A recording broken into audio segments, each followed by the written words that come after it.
IPL 2025 का एक और जबरदस्त मुकाबला देखने को मिला, जब गुजरात टाइटंस ने मुंबई इंडियंस को हराकर न सिर्फ मैच अपने नाम किया, बल्कि पॉइंट्स टेबल में भी बड़ा भूचाल ला दिया।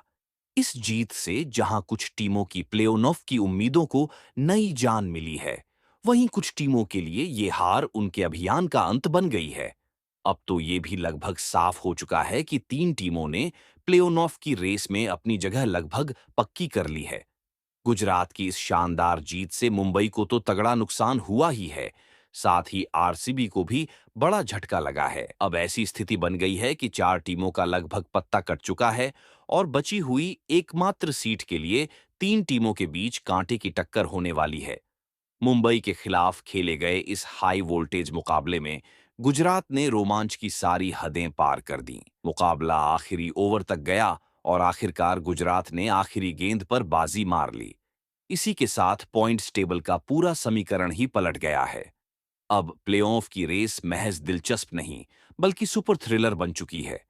जैसे जैसे टूर्नामेंट अपने आखिरी पड़ाव की ओर बढ़ रहा है, वैसे वैसे हर मैच का असर सिर्फ दो टीमों तक सीमित नहीं रह गया है, बल्कि बाकी टीमों की किस्मत भी इन्हीं नतीजों से तय हो रही है। मुंबई और गुजरात के बीच खेला गया आईपीएल 2025 का 56वां मुकाबला हर मायने में एकदम दमदार रहा। मुंबई को इस मैच में पहले बल्लेबाजी करने का मौका मिला, लेकिन अपने घरेलू मैदान पर भी वो कोई खास प्रदर्शन नहीं कर सके। पूरे 20 ओवर में मुंबई की टीम सिर्फ 155 रन ही बना सकी। लक्ष्य का पीछा करने उतरी गुजरात की शुरुआत थोड़ी धीमी रही, मगर बीच के ओवरों में शुभमन गिल और जोस बटलर ने पारी को संभाल लिया। लग रहा था कि ये दोनों आसानी से मैच निकाल लेंगे, लेकिन अंत में मुंबई की गेंदबाजी ने जबरदस्त वापसी कर सभी को चौंका दिया।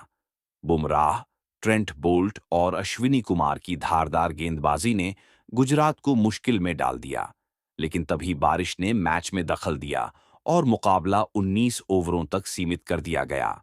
इस बदले हुए समीकरण में गुजरात ने आखिरी गेंद पर जीत हासिल कर ली और मुंबई को करारी शिकस्त दी। अब इस जीत के बाद पॉइंट्स टेबल पूरी तरह हिल चुका है। गुजरात की इस जीत से आरसीबी, मुंबई और दिल्ली जैसी टीमों को बड़ा झटका लगा है। अब बात करते हैं पॉइंट्स टेबल के हालात की। 10वें स्थान पर है चेन्नई सुपर किंग्स। चेन्नई का इस बार का प्रदर्शन बेहद ही निराशाजनक रहा है। अब तक उन्होंने कुल 11 मुकाबले खेले हैं, लेकिन सिर्फ 2 में ही जीत मिली है, जबकि 9 बार उन्हें हार का सामना करना पड़ा है। केवल 4 अंकों के साथ चेन्नई सबसे नीचे है। चेन्नई को अब सिर्फ 3 मैच खेलने हैं और अगर वो तीनों जीत भी जाते हैं, तो भी सिर्फ 10 अंकों तक ही पहुंच सकते हैं, जबकि प्लेऑफ में जगह बनाने के लिए 14 से 16 अंकों की दरकार होती है। यानी अब चेन्नई पूरी तरह से प्लेऑफ की दौड़ से बाहर हो चुकी है। ये सीजन चेन्नई के लिए अब तक का सबसे खराब साबित हो रहा है और आगे के मैच सिर्फ सम्मान बचाने के लिए होंगे। 9वें नंबर पर है राजस्थान रॉयल्स। राजस्थान की हालत भी कुछ बेहतर नहीं है। अब तक 12 मुकाबले खेले हैं, जिनमें से महज 3 में जीत मिली है, जबकि 9 में हार का सामना करना पड़ा है। उनके पास अब सिर्फ 2 मुकाबले बचे हैं और अगर वे दोनों जीत भी जाते हैं, तो भी केवल 10 अंकों तक ही पहुंच सकते हैं।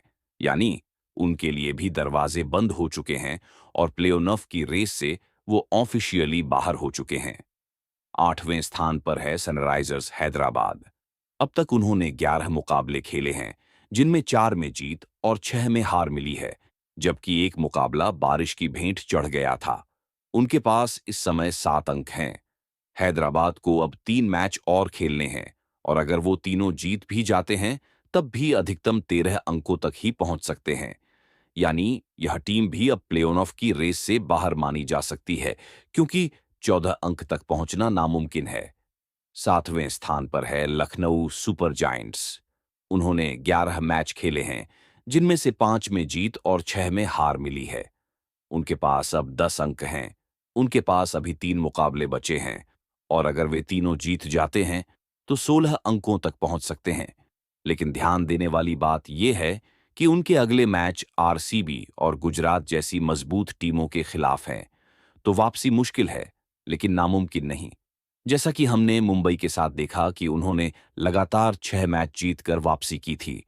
अब छठे स्थान पर है कोलकाता नाइट राइडर्स, जिनकी कमान अजिंक्य रहाणे के हाथों में है।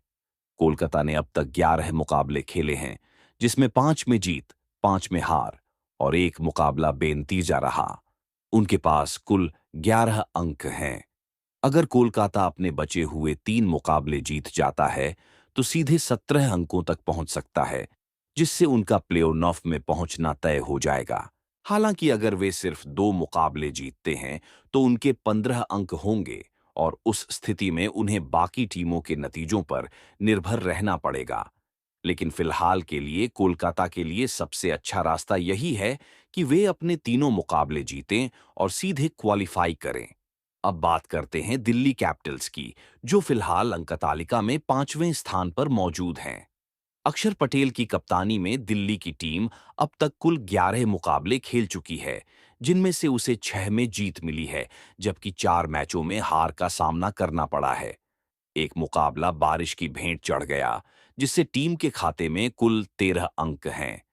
दिल्ली को अब भी 3 मुकाबले खेलने हैं, यानी उनके पास 19 अंकों तक पहुंचने का अवसर मौजूद है।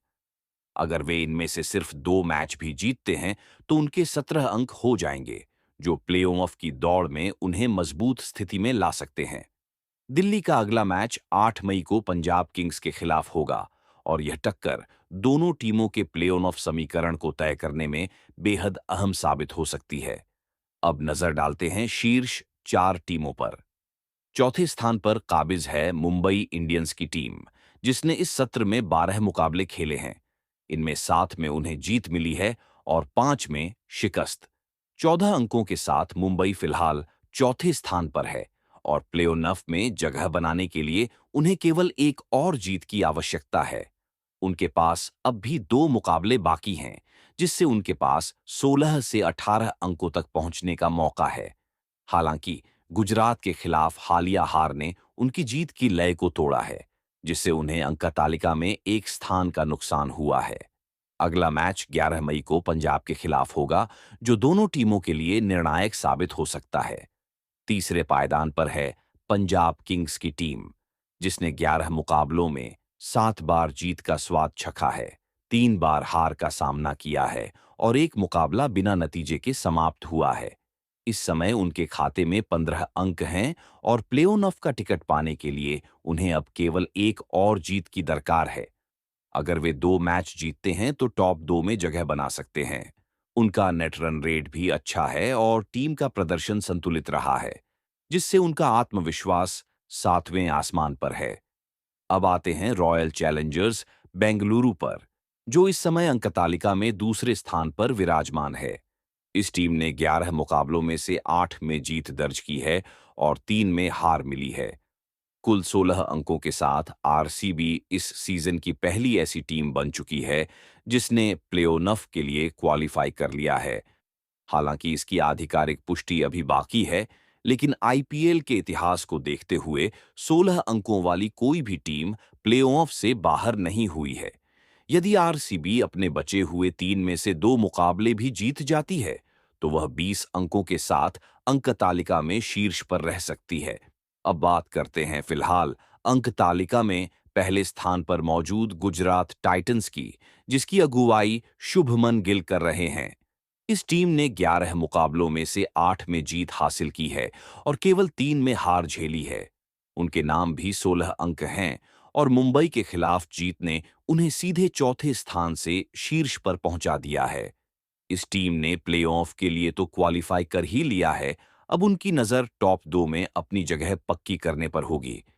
अगर वे अपने बचे 3 में से एक मुकाबला और जीत लेते हैं, तो 18 अंकों तक पहुंच जाएंगे, जो उन्हें क्वालीफायर 1 में खेलने का मौका देगा। गुजरात का हालिया फॉर्म यह इशारा कर रहा है कि यह टीम शीर्ष 2 में अपनी जगह सुनिश्चित कर लेगी।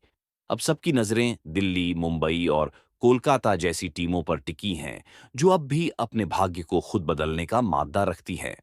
आने वाले कुछ दिन आईपीएल 2025 के सबसे रोमांचक पड़ाव में तब्दील हो चुके हैं और प्ले-ऑफ की रेस में हर मैच एक निर्णायक मोड़ बनता जा रहा है।